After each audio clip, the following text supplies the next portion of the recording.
গ্রামে নাম ছিল চিলাউড়া। চারদিকে শুধু সবুজ আর সবুজ, ধানের ক্ষেত, খালবিল আর মানুষের স্বপ্নে ভরা বহু আশা। ভোর হলেই গ্রামের কৃষকরা লাঙল কাঁধে জমির দিকে ছুটে যেত। কেউ টেটকার দিয়ে হাল চাষ করছে, কেউ মই দিচ্ছে। কাদামাটির গন্ধে ভরে থাকত চারপাশ। কষ্ট ছিল, কিন্তু সেই কষ্টের মাঝেই ছিল আনন্দ, কারণ এ মাটি তাদের বাঁচার ভরসা। হাল চাষ আর মই দেওয়া শেষ হলে শুরু হতো বীজ রোপণের কাজ। কৃষকেরা যত্ন করে ধানের বীজ ছড়িয়ে দিত জমিতে। কয়েকদিন পর সেই বীজ থেকে ছোট ছোট সবুজ চারা গজাতে শুরু করত। তখন যেন মনে হতো এই ছোট চারাগুলোর মাঝেই লুকিয়ে আছে হাজারো স্বপ্ন। কৃষকেরা নিয়ম করে সার দিত, কীটনাশক ছিটাত। রোদে পুড়ে, বৃষ্টিতে ভিজে তারা সেই চারাগুলোকে বড় করে তুলত।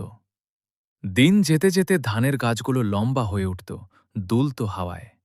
তারপর সেই চারা গাছগুলো তুলে আবার নতুন জমিতে রোপণ করা হতো, আরও বড় ফসলের আশায়।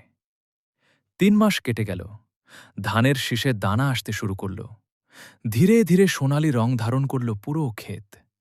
কৃষকদের চোখে তখন স্বপ্ন, এই ধান বিক্রি করে ঋণ শোধ হবে, ঘরে হাসি ফিরবে, বাচ্চাদের নতুন কাপড় হবে।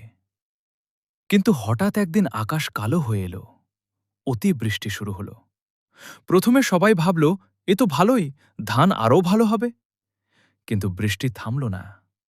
দিন পার হয়ে গেল, রাত পার হয়ে গেল, বৃষ্টি যেন শেষই হয় না। একসময় দেখা গেল হাওরের পানি বাড়তে শুরু করেছে। ধীরে ধীরে পানি ঢুকে পড়ল ধানের ক্ষেতে।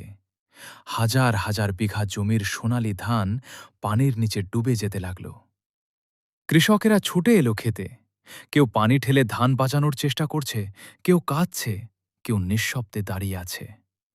এতদিনের কষ্ট, ঘাম, আশা সব যেন এক মুহূর্তে ভেসে গেল।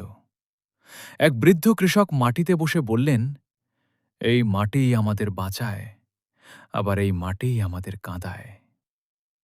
গ্রামের আকাশ তখনও মেঘে ঢাকা, কিন্তু মানুষের চোখের জলই যেন তার চেয়েও ভারী। তবুও তারা থেমে থাকেনি, কারণ তারা জানে আবার সূর্য উঠবে,